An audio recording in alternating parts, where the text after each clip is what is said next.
this would not have happened if you hadn't helped me or wanted us to. So this is cool because unlike commencement, you want to be here, you know? So this, for me, became kind of personal, and if people only want to see the worst in you, you can't let them. And I think that's really what this has taught me. You need to make them see the best in you, whether they want to see it or not. So this will be on the internet tonight, so you know. But, okay, so, oh boy, okay. When a bone breaks, it heals stronger. This was the first line I wrote before I stepped away from the speech for a few days. I knew I wanted to start with this line. I've known it for a long time. There's a lot of truth in it, and it's a necessary thing to understand about life, from what little I know about it. In our collegiate trajectories, whether academic, social, or perhaps athletic, we may have faced adversity. We may have faltered or even fallen, but we have kept going. Every weak step, every mistake, we did not give up. Who knew we would all be here one day, about to graduate college, about to take our first steps into the world as real people? My junior year, I took a class called Women's Experience in the Global Perspective with Arlene Francois. At the end of the course, we read Unbound, Mulgard's Matthias memoir. There are lines in this book that as my eyes ran over them, my heart would begin to pound faster and faster in my chest. For those of you who don't know, Matthias is a Kenyan environmental and political activist. In 2004, she became the first African woman to receive the Nobel Peace Prize for her contribution to sustainable development, democracy, and peace. I was lucky enough to hear Matthias speak here on Goucher's campus my sophomore year. Many of you may know that I have not often been characterized as a shy girl. I approached the microphone at the side of the auditorium and asked Matthias about traveling. I asked her, under any circumstances, should I not travel? I asked her if I should stay grounded. Her answer lifted me up inside and out. She told me I had no limits. She told me that it was most important that as a young girl, I should spread my wings and fly, and I did.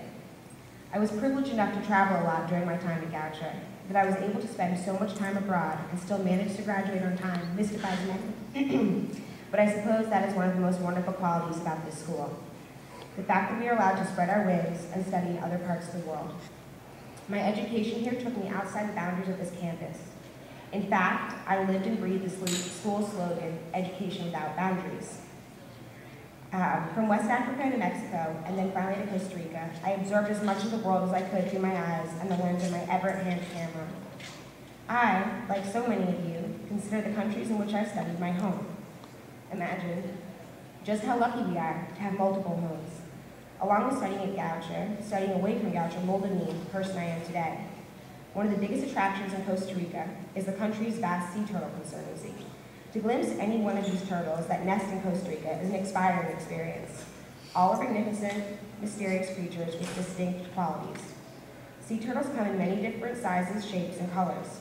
Kind of sounds like us, doesn't it? All magnificent, all fascinating, and all different. Turtles, like Goucher students, are master navigators that travel distances from London to Mumbai all on their own. One of the most remarkable traits of sea turtles is their journey. One of the greatest challenges every female sea turtle faces is laying her eggs. Each year, she must drag herself onto the beach and dig a large hole in order to lay her eggs. When she is done, she heads down the beach and returns to the sea. She's done all she can to protect the young eggs. Now the young turtles are on their own. Unlike other species, sea turtles' hatchlings must do it all themselves. First, they must break open their shells. Digging out of the nest is a group effort, each pushing through the surface. Once they decide to burst out, they erupt from the next cavity as a group. The little turtles orient themselves to the brightest horizon and then make their way toward the sea. Despite all odds and hurdles, they begin to grow, slowly. It can take between 15 and 50 years to reach reproductive maturity, depending on the species, just like humans, right? Part of our in-shell experience here at Goucher is that we are taught to be passionate about our studies. I was sitting in Janie Mulaney's masculinity seminar earlier this spring when something she said struck a chord. As we were discussing that week's reading, she made a point and then said, "This may be clear to us as sociologists." Us? Me? A sociologist? I looked around the class and no one seemed too shaken that a few years ago, when we first set out on our academic paths as newly trained majors, this sort of dialogue would have never happened. As a senior, she expected me to have a heightened knowledge of a sociological understanding, a sociological imagination that made her refer to us, as a class, as fellow sociologists. My grandfather would have been so proud. In that moment, in my mind, I had graduated to a new type of status, a graduating senior. When Guy often said to her followers what I would say to all of you now. Look, we are on a track that has not been explored before. We are on a trial and error basis. If what we did yesterday did not produce good results, let's not repeat it today, because it's a waste of time. Failing is not a crime. What is important is if you fall, you have the energy and the will to pull yourself up and keep going. What we as graduates and as people must take from this is that here are opportunities even in the most difficult situations. I believe the sea turtles, whose journey so mimics our own, need to remember this too. Unlike the turtle hatchlings, our first few hours are not detrimental to our survival. However, these next few years will be hard. Anyone that has watched the news, or read a paper, or followed one of CNN's tweets might consider that a better path might have been to fail senior year and stay asleep long enough for the economy to keep itself back on its feet. We are all graduating into one of the worst economies to applying for jobs and to start trying to make a living. We are all scared about what comes next. We all fear change. For example, it takes almost nothing to ruffle my feathers. I was distraught about the change from our deli-style pearlstone to the new Mexican taqueria. I know, out there in the real world, changes of this magnitude will be in my worries. I realize it is impossible to control every situation we may find ourselves in. We can, however, control how we react when things go against us or don't work out the way we planned. I like to think of failure as a challenge, to try and pull myself up and keep going. This way, nobody can hold me down, not even as the case may sometimes be, myself. Anyone who's ever achieved anything in this world has been knocked down many times. Remember, bones will break, but they will grow back as a stronger force to be reckoned with. In the last few years, let alone the last few months, the world has gone through some changes. We watched and contributed to history in the making as Obama won the presidency after 8 long years of the frustratingly upsetting Bush administration. The last Harry Potter book was released, the economy twisted and turned as a recession knocked the wind out of the world around us, the legendary pop performer Michael Jackson died, the wheels of the heavily debated Obamacare began to turn.